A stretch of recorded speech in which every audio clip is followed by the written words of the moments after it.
Em não sendo aprovada a reforma da Previdência, ou pelo menos não, ou então num contexto que ela seja aprovada, mas a degradação social seja muito rápida, eu acho que as coisas tendem a acelerar, talvez um processo de queda do governo, talvez uma substituição do presidente pelo vice-presidente, entendendo que o vice-presidente pode, de repente, instituir uma lógica mais racional à violência política que esse governo representa. Entretanto, a não aprovação da reforma da Previdência também pode justificar o incremento da violência do Estado contra os grupos sociais tidos como inimigos, né? São os professores, os sindicalizados, os trabalhadores, os movimentos sociais ligados às minorias. Então isso pode incrementar, porque a crise gerada pela não aprovação da reforma da Previdência, por exemplo, pode ser jogada nas costas desses grupos, que são grupos tidos como grupos contrários aos interesses da pátria. Então, a sua pergunta ela não tem uma resposta sem que a gente observe de maneira bastante acurada o desenvolvimento do processo de deterioração das instituições no Brasil gerado pela crise econômica que nós estamos vivenciando hoje. A reforma da Previdência é mais uma das estratégias de acumulação, de incremento, né, da acumulação do capital em períodos de crise, né?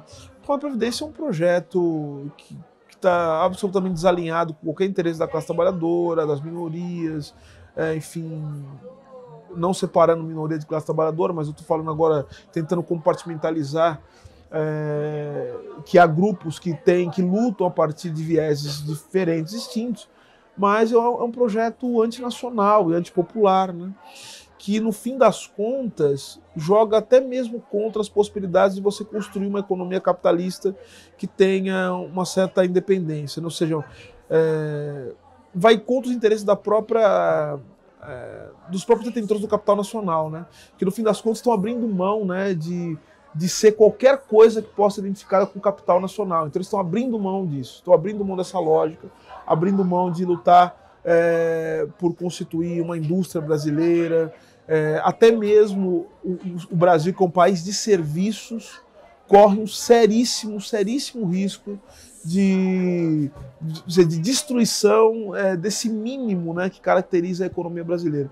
Então, a reforma da Previdência é uma reforma, enfim, cujos efeitos só vão poder ser geridos mediante uma violência sistemática do Estado por meio do sistema penal, por meio do sistema carcerário, por meio da violência estatal.